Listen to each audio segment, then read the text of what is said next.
messieurs, bonjour. Merci de nous retrouver pour ce nouveau numéro de votre émission L'opinion des femmes. Nous accueillons aujourd'hui Madame Penda Mbow pour échanger autour de la citoyenneté. Tout de suite, le profil de l'invité. Madame Penda Mbow est une historienne sénégalaise. Elle obtient un doctorat d'histoire médiévale à l'Université de Provence avec une thèse de 3e cycle. Elle a enseigné l'histoire du Moyen-Âge occidental et musulman au département d'histoire de la Faculté des Lettres et Sciences Humaines de l'Université Cheikh Anta Diop de Dakar. Elle est spécialiste des questions de genre et des droits de la femme en islam. Elle a contribué, avec les autres forces politiques, à la première alternance au Sénégal en 2001. Elle est nommée ministre de la Culture et de la Communication. Elle fut de toutes les luttes pour la démocratie au Sénégal. Elle a créé et dirige le mouvement citoyen Cadre d'action pour les jeunes et les femmes. Docteur honoris causa de Uppsala en 2005, Madame la ministre Penda Mbow est l'une des figures phares de la société civile sénégalaise. Elle a aussi été l'une des grandes initiatrices des Assises nationales. Madame Penda Mbow est la représentante du président Macky Sall au secrétariat général de la francophonie. Elle a reçu le prix Jean-Paul II pour la paix, une distinction décernée par le Vatican qui lui a été remise par le nonce apostolique. Elle a publié de nombreux articles dans des revues spécialisées de référence sur de nombreux thèmes. Récemment, elle fut choisie pour être vice-présidente du comité de célébration du centenaire de professeur Amadou Mokhtar Mbow. Femme engagée, militante active sur de nombreux fronts, la passion a toujours été au cœur de son action. Son parcours démontre une détermination, un courage, une foi inébranlable en elle d'abord, en ses compétences. Ses expériences multiples, le tout au service d'un grand idéal pour le Sénégal. Ministre, professeur, femme de principe, c'est avec un réel plaisir que l'opinion des femmes reçoit Madame Penda Mbow autour d'un échange sur la citoyenneté. Madame Penda Mbow, bonjour et bienvenue. Bonjour, je vous remercie pour votre invitation. Merci. Madame Mbow, comment vous définiriez-vous la citoyenneté? Alors là, c'est une question extrêmement importante. Vous savez, d'abord, la citoyenneté, on l'a définie par rapport à un certain nombre de valeurs. Effectivement. Valeurs basées sur la justice, l'égalité, mais aussi l'entrée du citoyen dans la modernité, sa relation aussi avec l'État. Il ne peut pas y avoir d'État sans citoyen. Je crois que la relation entre citoyen et État est une relation, si vous voulez, très importante et une relation qui fonde, de mon point de vue, l'existence même de cet État. Mais la modernité n'existe pas s'il n'y a pas de citoyenneté. Et s'il y a une citoyenneté par rapport à la modernité, c'est parce que nous avons un système d'individuation qui fait émerger l'individu en tant qu'acteur, mais un individu aussi par rapport, dans sa dimension à la fois humaine, mais une dimension aussi qui lui voue un respect au sein de la société. Donc tout est lié, mais je crois que l'individu en tant que tel et la question de l'égalité sont des éléments essentiels dans la définition de la citoyenneté. Une belle définition de la citoyenneté. Madame Mbow, un citoyen, c'est un sujet de droit qui a des droits, mais aussi des devoirs. Est-ce que vous pouvez juste en citer quelques-uns? Oui, le droit du citoyen, vous savez, il y a une évolution dans l'histoire. Ne pensez pas qu'aujourd'hui, on s'est réveillé et on se retrouve avec la citoyenneté. Non. C'est-à-dire, quand on considère l'histoire de l'Occident, d'où est partie la citoyenneté? Déjà dans l'Antiquité, citoyen renvoie à civis, cité. Celui qui est intégré et qui fait partie intégrante de la cité à l'époque. Dans cette cité, tout le monde n'était pas citoyen. Les étrangers étaient exclus, les esclaves étaient exclus. Donc c'était une citoyenneté à la fois inégalitaire, mais une citoyenneté qui était fondée sur la marginalisation de certains individus, de certains êtres humains. D'abord, ça c'est la première chose. On a connu une évolution de l'Antiquité jusqu'à la Révolution de 1789, par exemple en France, et c'est parti de 1789, quand on a aboli, si vous voulez, les privilèges, qu'on s'est dit que tout le monde est égal, certainement devant la loi, mais égal devant Dieu. On n'est plus quelqu'un qui a un droit de vie ou de mort, c'est-à-dire un droit divin sur les autres. Donc l'abolition, à mon avis, des privilèges en 1789 est une étape essentielle dans la définition de la citoyenneté. Alors il y a une évolution par rapport à un certain nombre de comportements du citoyen, mais aussi le droit de vote est un élément essentiel dans la définition de la citoyenneté et tout le monde n'a pas eu le droit de vote. On le voit pendant l'évolution de l'histoire, que ce soit en Europe ou aux États-Unis. le droit de vote n'était pas donné à tous. Il y avait un vote qui était un vote censitaire, tout le monde ne pouvait pas voter, il fallait être éduqué pour pouvoir voter, il fallait payer l'impôt pour pouvoir voter aux États-Unis par exemple, et en Europe, les femmes étaient exclues, particulièrement en France, du droit de vote. Même le fait d'entrer dans les universités n'était pas accepté pour tous. Toutes les femmes ne pouvaient pas. La première femme à avoir eu, par exemple, à participer à un concours général, c'était Jacqueline de Romilly. Elle est décédée il n'y a pas très longtemps. Donc on avait exclu certaines femmes de l'université, de certains concours, du droit de vote. Et il faudra attendre la fin de 1945, donc la fin de la Deuxième Guerre mondiale, pour la femme en France, en Europe, puisse obtenir le droit de vote. Et c'est lié à une raison toute simple. Il fallait avoir des bras pour la reconstruction après la guerre. On a donné justement ce droit à la femme. Il y a eu une évolution chez nous, par exemple, la citoyenneté. Tout le monde ne l'avait pas. Quand on a connu la colonisation, on a eu les 4 communes. Effectivement. Où on était citoyen par rapport à la métropole. Et ceux qui étaient dans les 4 communes étaient citoyens parce que simplement c'était des zones où il y avait des métis extrêmement importants issus de ce qu'on appelle le mariage à la mode du pays, instauré depuis le XVIIIe siècle pendant la traite négrière par les Européens, particulièrement les Français. Et ces métis qui étaient là, qui ont formé les premiers partis politiques, ont eu le droit de vote avant tous les autres qui étaient des sujets et qui étaient exclus des 4 communes. Ils n'étaient pas citoyens. Donc le fait d'être citoyen, il fallait appartenir, être né à Dakar, à Rufisque, à Gorée ou à Saint-Louis. Tous les autres étaient des sujets et nerveux. Et ça se reflétait même, y compris dans l'armée. Dans l'armée coloniale, ceux qui étaient des citoyens, même au moment d'obtenir le dessert, ils pouvaient avoir une pomme comme dessert. Ceux qui étaient des sujets, ils avaient des desserts comme de l'igname, du manioc, etc. Donc vous savez, c'est tellement relatif tout ça. Et il a fallu d'énormes batailles, mener des luttes politiques pour qu'on arrive à une citoyenneté, ne serait-ce que du point de vue du droit, de la légalité, pour qu'on puisse se dire citoyen. Et c'est vrai, c'est à partir de ce moment qu'il y a eu l'égalité, mais il y a eu d'autres débats extrêmement importants pour qu'on arrive véritablement à une citoyenneté. Et pour les femmes, la citoyenneté des femmes demeure un sujet de préoccupation, par exemple. Effectivement, la citoyenneté des femmes a pris du temps à se construire, puisque juridiquement incapables, et sont toujours placées sous l'autorité de leur époux. Absolument, elles ont été des mineurs pendant très longtemps, les femmes. Et c'est vrai, on a utilisé de toutes les subterfuges possibles et imaginables pour les exclure de la citoyenneté égalitaire. D'abord, pendant longtemps, on a eu très tôt dans un pays comme le Sénégal, on a connu le code de la famille. Par exemple, un pays comme la Tunisie a connu le code du statut personnel.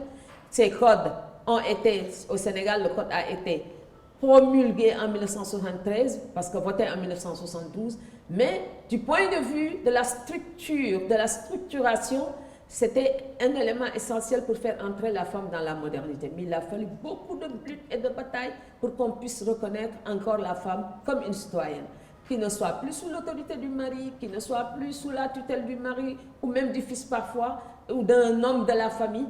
Et ça, je crois que c'est une lutte qui n'est pas encore terminée parce qu'il faut continuer. Il y a beaucoup d'autres sujets qu'on n'évoque pas, la femme dans la sphère privée, dans la sphère publique. Il y a énormément de choses qui font que la femme n'a pas encore cette égalité entière et totale. Donc, mais il faudra absolument continuer à se battre pour ça. Effectivement, continuer à se battre pour ça. Mais Madame Bo, quelles sont les institutions qui contribuent à faire de nous des citoyens? Vous savez, les institutions qui continuent à faire de nous, du point de vue institutionnel, on peut dire qu'il y a l'égalité. Je crois que l'Assemblée nationale est une des premières institutions à chercher à faire de la femme une véritable citoyenne. D'abord, avec toutes les lois qui ont été votées au cours de l'Assemblée nationale pour donner des droits à la femme, il y a un certain nombre d'institutions, de ministères. Par exemple, le premier ministère en 1976, le secrétariat d'État à la condition féminine, qui avait comme rôle d'intégrer la femme dans le développement économique et social. Et c'est une institution importante, entourée, si vous voulez, d'organisations de femmes qui continuaient à alimenter et contribuer. Mais l'école, fondamentalement, est l'institution par excellence pour faire le citoyen. L'armée. Ce sont les deux mamelles, à mon avis, de la formation et de l'intégration de l'individu en tant que citoyen. L'école et l'armée. sont des institutions puissantes et extrêmement importantes pour une transformation sociale. Et ça ne suffit pas, vous savez. Il en a fallu attendre plusieurs années, ce n'est que tout récemment qu'on a commencé à intégrer la femme dans l'armée. Je me souviens, dans les années 80, 90, j'allais souvent à l'ENOA, l'École nationale des officiers actifs, pour donner des conférences, comme on me demandait d'aller dans les séminaires de l'église pour donner des conférences sur les femmes, et il fallait voir les réactions des militaires.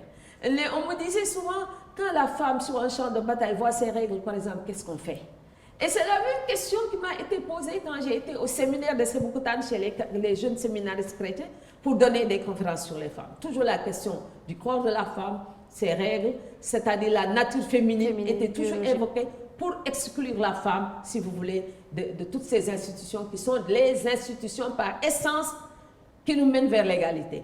D'ailleurs, la mémoire collective, on l'a vu dans notre histoire, la mémoire collective a souvent exclu les femmes. On oublie le rôle que les femmes ont joué dans l'histoire. C'est tellement vrai que même dans les ouvrages où il est question de guerre, on ne voit pas les femmes. Ou si on les voit dans la guerre, c'est en tant que comment dirais-je, on les voit en tant qu'espionnes de temps en temps, ou on les voit comme infirmières, mais jamais comme combattantes. D'ailleurs, on l'a vu avec la guerre récente de l'Ukraine, qu'est-ce qu'on a commencé, que les femmes et les enfants quittent le territoire pour aller se réfugier. Mais demain, au moment où justement il faudra faire les comptes, on dira, oh, vous les femmes, vous êtes exclues, vous n'êtes pas des citoyennes parce que vous n'avez pas pris les armes pour défendre la patrie. Alors tout ça, ce sont des éléments qui méritent réflexion. Pour qu'on aille à la citoyenneté, c'est vrai, nous devons nous emparer de beaucoup de débats, mais pour la défense de la patrie aussi, on doit le faire. Je connaissais une de nos amies qui était du Mozambique, parce qu'on s'est retrouvés dans la FAB, de l'Association des femmes pour la recherche et le développement. Et cette Linda Magaya, elle avait beaucoup de prestige parce qu'elle avait été dans le Maquis pour combattre contre justement les Portugais et participer à la libération du Mozambique. Donc vous savez, quelqu'un comme on le voit sur le générique, Winnie Mandela. Winnie, on l'a vu le rôle qu'elle a joué dans la lutte contre l'apartheid. C'est elle qui s'est substituée à Nelson Mandela pour maintenir le flambeau de la guerre. Mais une fois que Mandela est sorti de prison, la première personne qu'il fallait absolument liquider, c'était Winnie Mandela. Et s'il y a un point noir dans mon affection pour Mandela, c'est vraiment cette question de Winnie Mandela. Vous avez cité des institutions qui participent à notre citoyenneté, comme l'école et comme aussi l'armée, mais il y a aussi la famille, qui est la cellule de base. La famille, elle est la cellule de base, mais je veux dire que la famille, c'est aussi la cellule où il faut absolument perpétuer les valeurs qui sont des antimodèles parfois. Les valeurs qui ne libèrent pas la femme, qui ne libèrent pas l'individu. Et c'est là où se construit la relation inégalitaire à l'intérieur de la famille, à l'intérieur de la société. C'est pourquoi dans la famille, il y a cette question d'ambiguïté. Il y a des familles qui contribuent vraiment. Par exemple, prends le cas d'une collègue, Fatou Sow, sociologue Fatou Sow, grande Fatou Sow, sociologue. Leur famille est une famille composée essentiellement de filles. Et leur père fait partie des pères qui ont envoyé en premier leur fille jusqu'à l'université. Fatou Sow fait partie des premières femmes à entrer à l'université de Dakar. Mais ce que je veux dire par là, c'est que le père y a joué un rôle essentiel. Là, sa maman était décédée, qui était sa femme décédée. Mais c'est pas ainsi, il ne se passe pas la même chose dans toutes les familles. Il y a des familles, quand il y a des crises, on l'a vécu dans certaines crises au moment des politiques d'ajustement structurel. La première personne à sortir de l'école, c'était la fille. Si on avait qu'un moyen pour mettre quelqu'un à l'école, c'était le garçon, et la fille, on l'enlevait de l'école. Ça veut dire que la famille ne donne pas toujours toutes les garanties nécessaires pour promouvoir la femme. Et c'est vrai, même pour l'enseignement religieux, on l'a vu, c'est avec les luttes des femmes qu'on a vu que même les familles religieuses commencent à s'ouvrir pour permettre aux filles d'aller à l'école. Et des figures importantes comme la figure de Mambiara Bousso chez les Mourides est une figure essentielle aussi pour structurer l'image de la femme. Et puis dans les années 90-2000, on a mené des débats extrêmement importants ici sur femmes, islam, etc., pour permettre à la femme de se libérer. Mais notre société est une société extrêmement conservatrice, il faut le reconnaître. Vous avez dit le mot tout à l'heure, crise. C'est-à-dire beaucoup de nos institutions aujourd'hui sont en crise, surtout ces institutions qui font de nous des citoyens, telles que la famille, telles que l'école. Alors, est-ce qu'on peut y noter maintenant une crise de la citoyenneté et du civisme aussi? Mais vous savez, ce qui est assez paradoxal dans tout ça, c'est que La crise dans les années 80, avec les politiques d'ajustement structurel, a donné un peu plus de liberté sur le plan économique aux femmes. C'est parce que les femmes ont su se substituer à l'homme qui n'arrivait pas à trouver du travail dans ces petites activités au sein de l'informel, à assurer la dépense quotidienne, à s'occuper de la famille véritablement. Et ça a donné plus de pouvoir, de liberté, mais aussi d'autonomie. La question de l'autonomie de la femme commence à se poser. Même si nous sommes dans des sociétés, par essence, matrilinéaires, basées sur le matriarcat, où la femme n'a jamais quitté le champ, disons, l'espace public. Mais ce qui est intéressant, c'est que la crise a donné plus d'autonomie et a libéré la femme. Et je disais toujours qu'il y avait une institution essentielle de la religion, en tout cas un des piliers essentiels de la religion, le pèlerinage à la Mecque, a été utilisé par les femmes pour se libérer dans un voyage qui leur permettait à la fois de sortir de chez elles, mais en même temps de pouvoir s'insérer dans le commerce international. Et aujourd'hui, la plupart des femmes aujourd'hui qui sont dans le commerce à un certain niveau ont commencé aussi par les pèlerinages, etc. Ça veut dire que la femme a su non seulement s'adapter, mais utiliser cette crise pour se donner plus de pouvoir et de poids dans la société. Et ça, c'est un élément important. Il y a aussi le fait aujourd'hui, si vous voyez l'école et toutes les institutions de formation, les premières sont les filles. Parce que les filles sont convaincues, c'est par l'école qu'elles vont se libérer, à la fois sur le plan économique, sur le plan institutionnel, mais aussi sur le plan intellectuel. Et ces filles, on les retrouve aujourd'hui dans tous les secteurs et dans tous les domaines. Vous envoyez une fille, un garçon, dans les pays en Amérique du Nord, la fille, c'est sûr qu'elle va continuer à faire ses études et se retrouver même parfois à enseigner dans les grandes universités du Nord, mais le garçon peut abandonner pour différentes raisons et se retrouver dans le commerce informel, etc. Ça veut dire que les filles sont conscientes que c'est l'école qui les libère et qui les libérera pour toujours. Et ça, je crois que c'est un acquis que les filles ont su générer à partir de la crise qu'on a connue dans les années 80 et 90. Madame Bao, dans la citoyenneté, il y a des notions comme la civilité et comme la morale. Et là aussi, il y a beaucoup de difficultés puisque ça rend la vie en société supportable, mais là, on voit qu'il y a beaucoup de manquements présentement. Non, vous savez, nous sommes dans des sociétés aujourd'hui qui sont dans une situation, je veux dire, je ne dis pas de dégénérescence, mais il y a une désarticulation dans la société. Et c'est quelque chose, un nouvel ordre est en train de se mettre en place, on ne sait pas trop. Et ça a été accéléré par les nouvelles technologies de l'information et de la communication. Ça a été accéléré par le fait que la société traditionnelle au Sénégal, quand on prend l'exemple du Sénégal, n'est pas morte du tout. Elle est lente à mourir et on ne sait pas ce qui va se mettre en place. Il suffit aujourd'hui de voir toutes les structures et institutions traditionnelles, y compris les institutions religieuses, pour savoir que nous n'avons pas véritablement une réponse par rapport à la situation actuelle.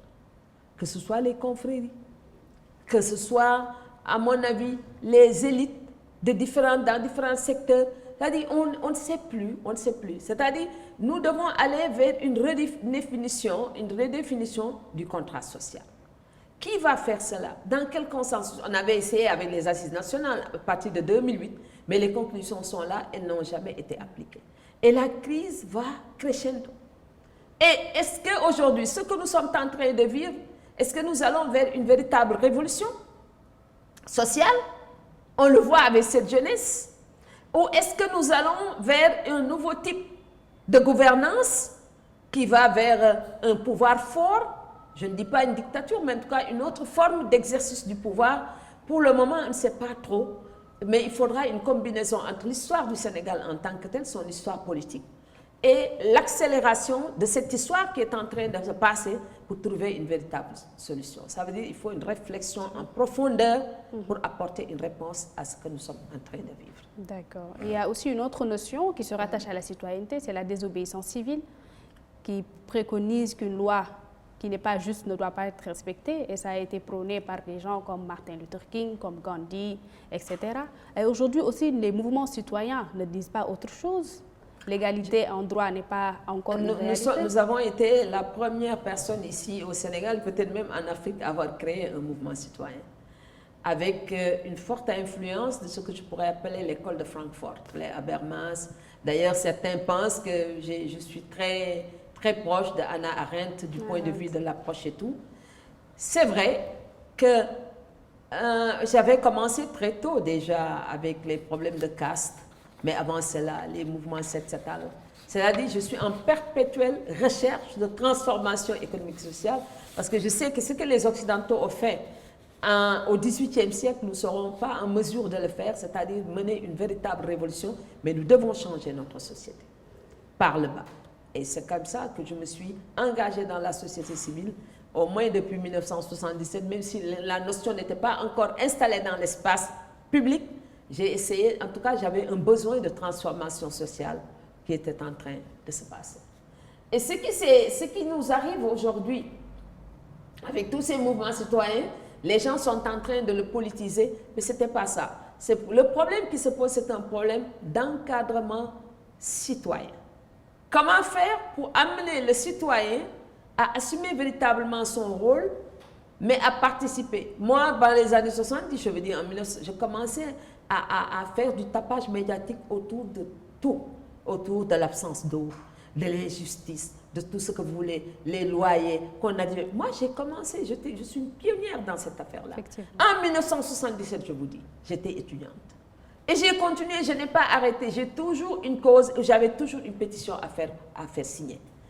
Et j'ai mené des débats et des combats importants sur la question des castes. Quand une société connaît une stratification sociale en caste, en esclave libre, non libre, on ne peut pas prétendre à une véritable citoyenneté. Il fallait mener cette bataille-là. Et je continue encore, par exemple, dans les résidus, les sociétés, il y a des résidus, l'esclavage, etc.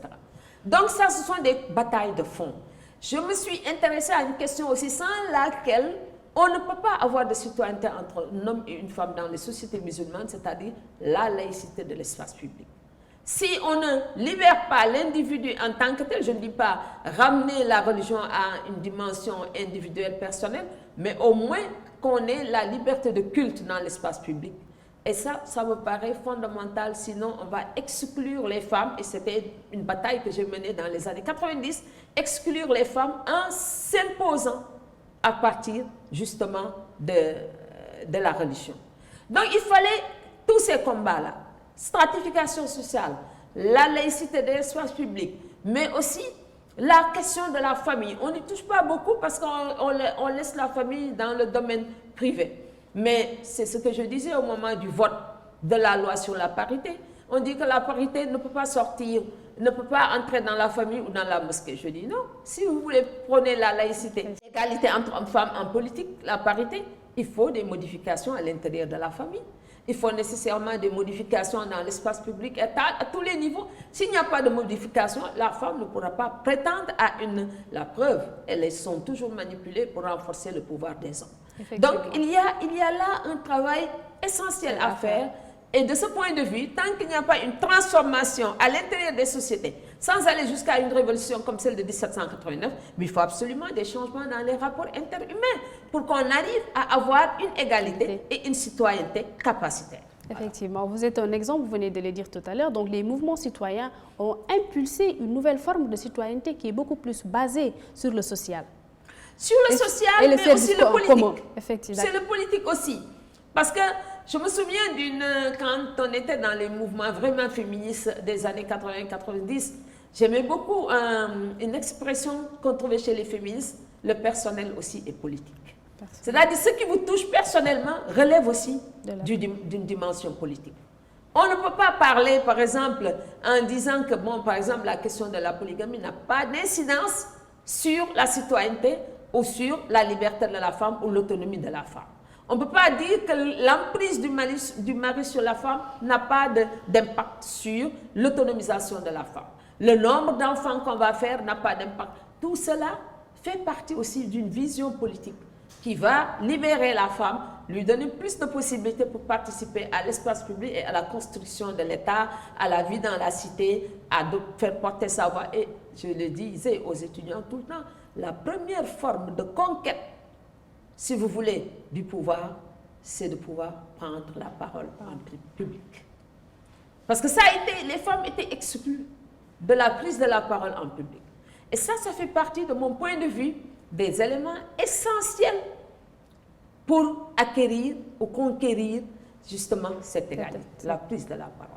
Effectivement. Aussi une autre problématique, c'est-à-dire aujourd'hui la montée en puissance de l'expression citoyenne sur les réseaux sociaux, ce qu'on appelle la citoyenneté numérique et qui pose beaucoup de dérives actuellement. Absolument, absolument. C'est-à-dire, ça c'est un vrai problème. Et d'ailleurs, on a l'impression que les acquis qu'on a eus dans la sédimentation du savoir intellectuel, cette sédimentation du savoir est aujourd'hui devenue un véritable problème pour une certaine jeunesse.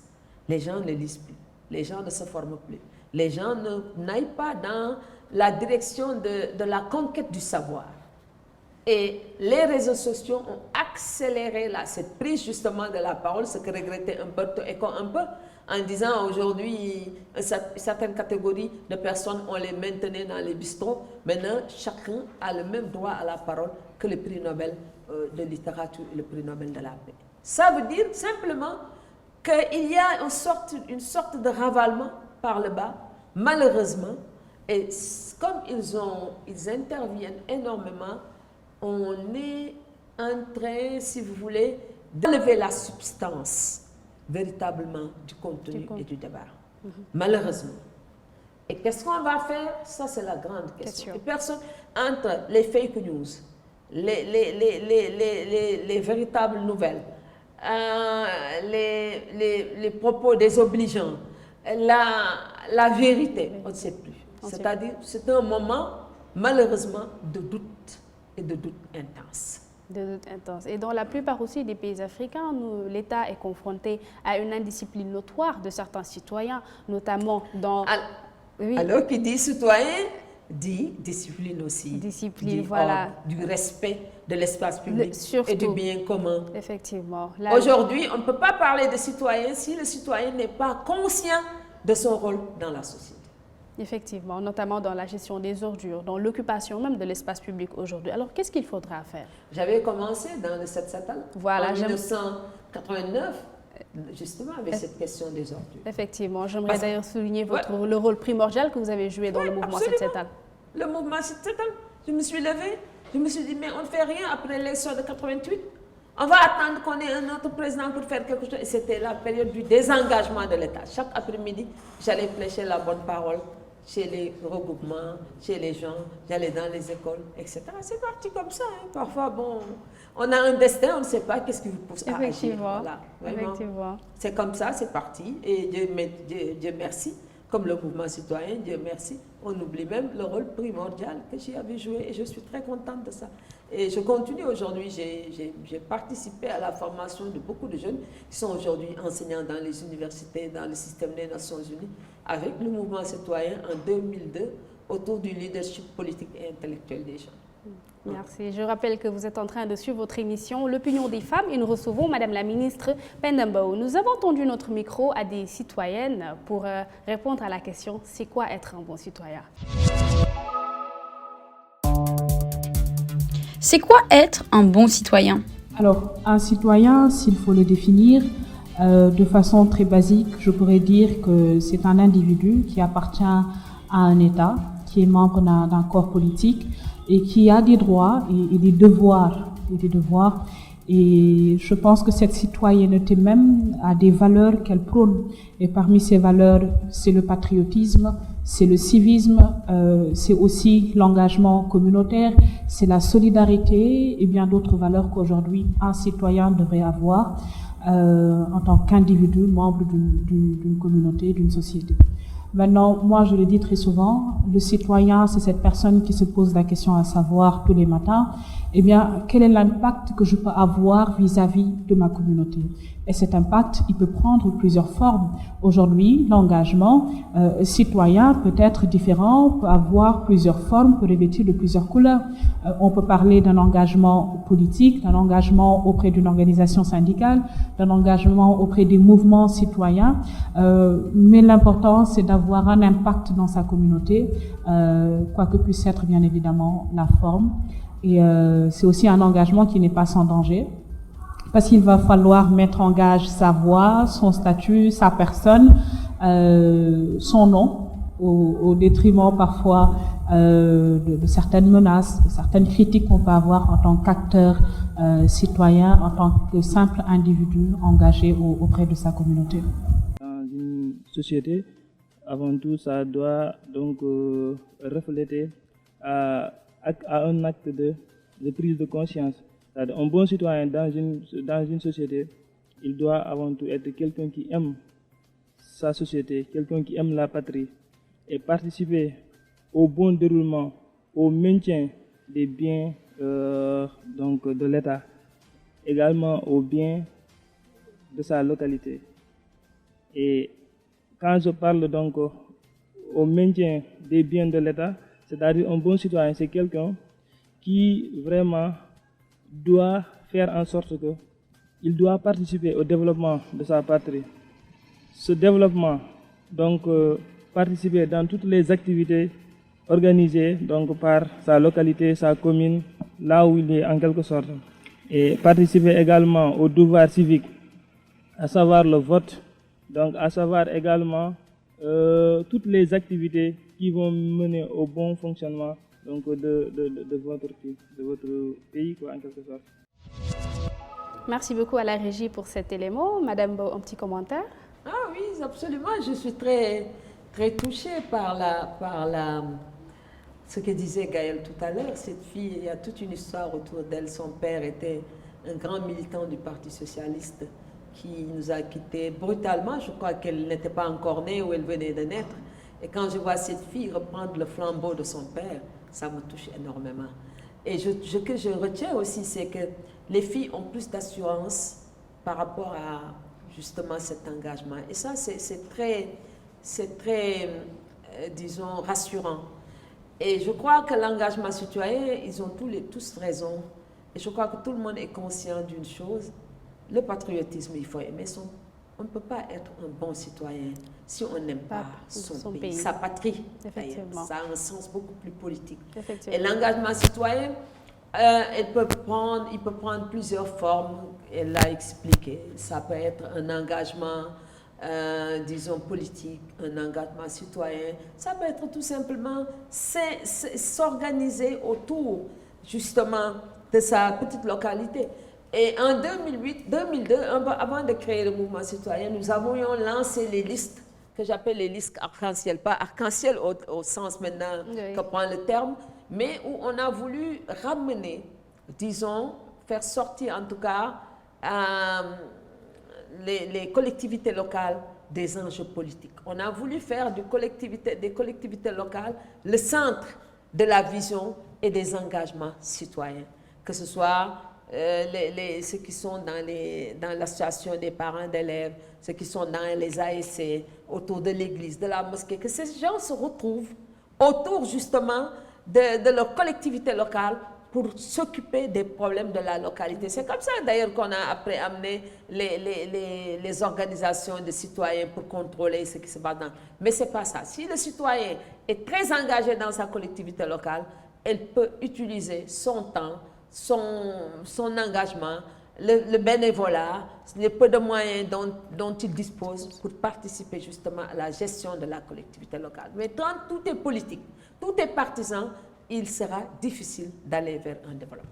Et un autre problème aussi, qui à mon avis mérite d'être souligné, c'est-à-dire la problématique avec les étudiants. Aujourd'hui, s'il y a par exemple un retard de paiement des bourses, souvent ils s'en prennent au bus, alors que ces bus sont payés par le contribuable sénégalais. Non, aujourd'hui, ce qui se passe dans l'université, c'est incroyable. Le contrôle, c'est-à-dire, les dérives ont commencé dans les années 90, véritablement avec les grèves. On a voulu donner satisfaction aux étudiants. Et ils en sont arrivés à rendre justement le mouvement étudiant, non pas un mouvement véritablement pour prendre en charge les questions pédagogiques, l'espace estudiantin, même le campus. Mais aujourd'hui, les amicales des étudiants sont devenus de véritables sites de pouvoir. Et c'est ça qui est grave et dangereux, où circule énormément d'argent. Et c'est ce qui, à mon avis, génère la violence à l'intérieur de l'espace universitaire. Nous en avons parlé, nous avons même organisé au sein du mouvement citoyen des débats et des conférences justement sur l'espace. C'est de la violence à l'intérieur. On a même, je crois, un numéro de la revue, comment on appelle ça, du mouvement citoyen, consacré à cela. Donc le problème est un problème lancinant de mon, parce qu'on a enlevé au mouvement étudiant cette manière justement de faire la politique et qui relevait d'une certaine naïveté, d'un certain idéal. On lui a donné un aspect beaucoup plus concret, matérialiste, et c'est vraiment dommage. Je ne dis même pas pour le mouvement étudiant, mais pour l'idéal tout simplement de nos pays. Effectivement, et être citoyen pour la jeunesse aujourd'hui, c'est s'engager. C'est aussi revendiquer un rôle direct dans la prise de décision politique. Certains même iront jusqu'à proposer un service militaire réformé pour avoir un bon Moi, je suis absolument pour le service militaire. Pourquoi? Et ça t'a toujours, c'est-à-dire pour donner un sens des responsabilités aux citoyens. Et que le jeune puisse mettre au service de sa communauté son don de soi. On ne peut pas être jeune et ne pas se mettre au service de sa communauté. Nous, quand on faisait tout ce qu'on faisait, on le faisait par idéal, avec du bénévolat. On ne cherchait absolument rien, on ne s'attendait à rien. Du désintérêt. Mais aujourd'hui, c'est ça qui manque dans nos pays, c'est-à-dire des jeunes engagés, uniquement pour l'engagement. On les voit, les jeunes qui étaient dans les partis de gauche, les jeunes qui étaient... Ça, c'est nécessaire pour construire un pays. On ne peut pas se lever, avoir tout de suite des responsabilités, aller tout de suite vers du matériel, avoir tout de suite tout le bien. Et le matériel, ce n'est pas la chose la plus importante pour construire un pays. Effectivement. On doit, nous, en 1977, la seule année où j'ai milité dans un parti politique avec Cheikh Anta Diop, il nous avait envoyés dans les régions pour aller non seulement participer, mais c'est ce qui m'avait donné l'opportunité d'aller pour la première fois visiter toute la Casamance, par exemple. Voir ce que c'était mon pays de l'intérieur. Sortir de Dakar. Mais aujourd'hui, on ne fait plus ces choses-là. On le faisait, on n'avait même pas d'argent pour y aller. On se débrouillait. Il suffisait simplement d'avoir le billet, le transport, et aller à l'intérieur. Vous allez en France, dans la diaspora, les jeunes qui étaient dans le mouvement étudiant sénégalais, l'ASF, on les voyait dans les foyers de travailleurs immigrés. Ils faisaient de l'alphabétisation, ils les encadraient, on leur lisait leurs droits, on leur traduisait leurs droits dans les langues qu'ils connaissaient, le soninké, le halpura, etc. Mais ça, si on ne procède pas à l'encadrement de notre société, comment voulez-vous qu'on arrive à stabiliser cette société? C'est absolument nécessaire. C'est un impératif catégorique. On doit pouvoir le faire avec l'armée. On doit pouvoir le faire avec le mouvement scout. On doit pouvoir le faire avec le mouvement étudiant élève. C'est-à-dire, on n'a pas à aller étudier dans une salle de classe et sortir. L'éducation, l'enseignement doit s'accompagner aussi avec une éducation à la vie. Nous, déjà à l'école primaire, on faisait du jardinage, on s'occupait de nos tables, on nettoyait les salles de classe. Moi, quand j'entends aujourd'hui les gens crier, l'école est sale, l'école n'a pas d'eau, l'école n'a pas... Et les associations de parents d'élèves. C'est-à-dire, une école aussi doit reposer sur des forces sociales, pas seulement sur un État. Les forces sociales doivent servir à quelque chose. À part les religieux, qui peuvent mobiliser ces talibés pour aller nettoyer, par exemple, le cimetière, pour aller s'occuper. Mais je me dis, l'éducation pour la propreté doit passer nécessairement par une force que constitue la force religieuse. Ça peut aider, être utile. Mais sinon, il faut encadrer les jeunes. Ne sont pas encadrés dans les partis politiques. Les jeunes ne sont plus encadrés dans ce que j'appelle les néo-confréries religieuses. Les jeunes ne sont plus encadrés par l'armée. La semaine de l'armée, quand nous étions au lycée, était une semaine importante qui nous permettait de mieux connaître l'armée. Armée-nation, ce concept avait un contenu à l'époque. On ne peut pas continuer ainsi. L'encadrement des jeunes, il faut voir ce qui se passe aujourd'hui. Les mobilisations des jeunes et la violence qui est déversée. Si on n'encadre pas ces jeunes, dans quelques années, ces jeunes vont nous faire une véritable révolution. Dans quel sens? Je ne sais pas. Ça peut être une révolution sociale, ça peut être une jacquerie comme au Moyen-Âge, ça peut être une révolution à l'iranienne, mais en tout cas, la société ne sortira pas indemne et intacte de cette situation. Effectivement. Et Madame Bow aussi, vous êtes membre de la société civile. Et la société civile, c'est une composante très importante, bien sûr, mais souvent qui parle des questions de bonne gouvernance. Mais là, on voit que souvent les questions politiques sont beaucoup plus soulevées par cette société civile-là. Oui, parce que simplement, on accorde trop d'importance à la gestion, au contrôle du pouvoir. Qui dit contrôle du pouvoir, dit aussi contrôle des ressources. Le jour où on aura à séparer définitivement le contrôle du pouvoir du contrôle des ressources, c'est-à-dire que les ressources et le bien commun soient vus d'une autre manière et qu'il y ait de véritables contre-pouvoirs pour contrôler la gestion des ressources, la politique susciterait moins de passion. Je crois que toute la lutte que nous devons mener en tant que société civile aujourd'hui, c'est retrouver ce que j'appelle l'essentiel. L'essentiel, d'abord, il y a la neutralité de l'État et de l'administration. La relation entre le citoyen et l'État doit être une relation neutre, la neutralité de l'administration. On doit aller, de mon point de vue, vers une utilisation rationnelle des ressources du pays. Et vous savez, aujourd'hui, nous sommes dans un monde. Dans un monde, si on ne revoit pas la gestion des ressources, je ne dis pas à l'échelle planétaire, mais à l'échelle tout simplement de nos petites nations et de nos sociétés, je vous assure, il y aura stabilité nulle part. Effectivement. Aujourd'hui, la question des ressources, elle est à la base et au fondement de la stabilité des nations, dans le multipartisme, dans le multilatéralisme, les relations humaines. On ne peut plus continuer. Notre monde a atteint un point de non-retour. Et dans nos sociétés déjà, où nous ne sommes pas encore très riches, nous ne connaissons pas le développement, si on ne revoit pas la manière de gérer les ressources, s'il n'y a pas plus de justice dans cette façon de gérer les ressources, il n'y aura pas de stabilité. Effectivement, puisque ces ressources sont géostratégiques aujourd'hui. Absolument. Et comme vous le voyez, à la base de l'Ukraine, quand on creuse au fond, les ressources de la Sibérie sont un peu à l'origine de ce que nous connaissons aujourd'hui. Et pourquoi l'Ukraine et la Russie constituent les greniers du monde? On ne s'interroge pas sur ça. Effectivement.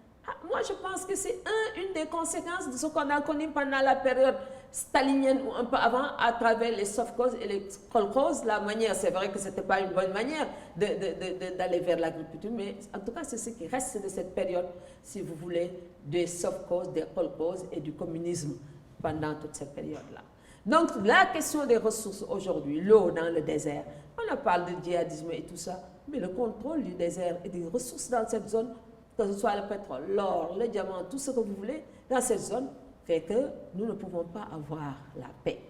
Et nous aussi au Sénégal, quand on pense au pétrole je disais à quelqu'un hier, le pétrole et le gaz sont importants, mais ce qui me paraît le plus important et le plus fondamental, c'est l'exception sénégalaise sur le plan démocratique. Et c'est ça que nous devons préserver. Une belle réflexion sur les ressources. Madame Bow, vous êtes une grande personnalité du féminisme, une militante des droits des femmes au Sénégal, mais aussi en Afrique. Aujourd'hui, on constate que les jeunes dames ne reprennent pas le flambeau. Pourquoi? Ça commence la reconstitution du mouvement féministe. J'ai assisté tout récemment à une reconstitution de ce mouvement. Mais je crois qu'on est dans une société très conservatrice aussi. Une société conservatrice qui devient de plus en plus matérialiste, hélas, et on ne place plus la réflexion au cœur de nos actions. Je dis toujours que l'éducation et la réflexion doivent être les deux mamelles de la démocratie. On ne peut pas aller vers la démocratie en l'approfondissant s'il n'y a pas une pensée politique à la base de cette démocratie. Mais aussi, les femmes ne peuvent pas avancer si elles-mêmes, elles ne réfléchissent pas sur elles-mêmes, leurs relations avec les autres dans la société, mais si elles-mêmes, elles ne participent pas au renouveau de la pensée démocratique. La force du Sénégal entre les années 80 jusqu'en 2000, c'est que tout le débat démocratique pendant cette période était porté essentiellement par les femmes. Et le renouveau de la pensée démocratique passait par les femmes. Et c'était une période très féconde de ce point de vue-là.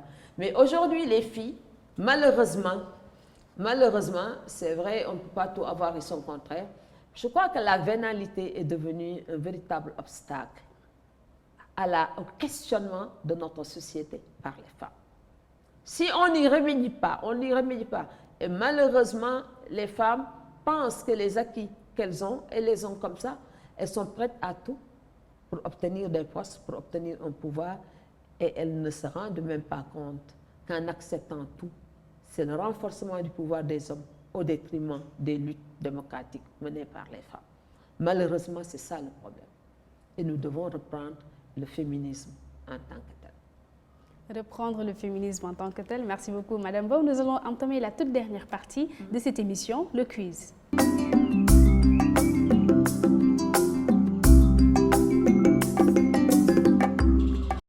Madame Mbow, vous avez en face de vous 6 cartes et je vais vous inviter à en choisir 2. Et derrière chaque carte se trouve une question. Bon, je pense celle-là. D'accord. La première carte. 5. Numéro 5, oui. S'engager en politique, c'est prendre des risques? Absolument. Moi, je veux bien, je ne veux pas être dans un parti créé par un homme, mais j'aurais pu, avec le mouvement citoyen et tout ça, mais je veux bien conquérir le pouvoir, pas pour moi, mais le premier risque que j'ai par rapport à ça, je n'ai pas peur, par exemple, de m'engager dans le débat politique, de participer à ça, je n'ai pas peur. Je crois que pour ça, je suis très bien préparée. Mais c'est parce que je n'ai pas les moyens, tout simplement, de le faire. C'est tout. Merci beaucoup. Et la question 2. Dans la catégorie droits des femmes, quel progrès reste-t-il à accomplir? Deux exemples. Deux exemples, je pense que le droit de la famille, à l'intérieur de la famille, on ne parle jamais de polygamie, par exemple, dans la société sénégalaise. C'est un vrai problème. Je crois aussi que la polygamie est souvent source de violence dans nos sociétés. Je crois aussi que dans la famille, les hommes continuent non seulement à dominer, mais les femmes, leurs objectifs souvent, ce sont des objectifs qui, à mon avis, contribuent au déséquilibre à l'intérieur de la sphère familiale. Mais des progrès restent à faire sur le plan politique, dans l'espace public. On ne considère pas toujours les femmes comme des citoyennes à part entière. Le pouvoir est contrôlé par les hommes. Il y a une hégémonie des hommes sur les femmes, malheureusement. Et elles ne s'en rendent pas compte. Et je me suis dit, au fond, toutes les luttes que nous avons menées pour intégrer les femmes dans l'espace public et dans la conquête du pouvoir ont renforcé les hommes, c'est très simple. Ils continuent à distribuer le pouvoir selon leurs intérêts. Mais que les femmes, elles renoncent à toutes leurs capacités, à toutes leurs possibilités, pourvu qu'elles atteignent un certain nombre d'objectifs. Or, ces objectifs, elles peuvent les atteindre d'une manière ou d'une autre, mais en même temps, elles contribuent à déstructurer les objectifs des femmes. Et nous avons encore du mal à nous faire respecter. Et ce qui s'est passé à l'Assemblée nationale, avec les députés qu'on utilise souvent pour insulter, mais qui ont été dans les bagarres, montre que les femmes n'ont pas encore atteint leurs objectifs. Moi, je préfère avoir 5, 6, 10 femmes vraiment qui sont respectées plutôt que plusieurs femmes qu'on instrumentalise dans une institution aussi importante que l'Assemblée nationale. Il y a encore beaucoup de travail à faire de ce point de vue-là.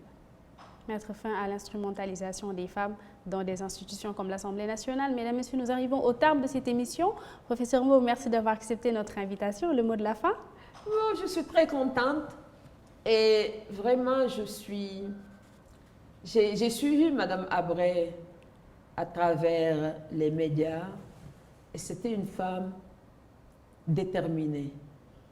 Pas seulement à venir au secours de son mari, à voler à son secours, à protéger sa famille, mais je crois que c'est une femme qui a eu la suite dans les idées par sa réflexion, par son engagement. Le fait d'ouvrir cet espace, à mon avis, est un acte extraordinaire de courage, vu son parcours et là où elle est arrivée. J'ai vraiment beaucoup de respect pour elle et je pense que je lui souhaite vraiment d'aller de l'avant parce qu'il faut le faire. Et c'est peut-être à cause de ce courage que j'ai accepté d'être là avec vous cet après-midi. Voilà. Merci beaucoup, Madame Penda-Mbow. Merci, très chère. Et merci de nous retrouver aussi au Carré culturel. Vous pourrez retrouver toutes les activités du Carré sur notre site internet et sur nos différentes plateformes. Femmes, osez et affirmez-vous. À la prochaine.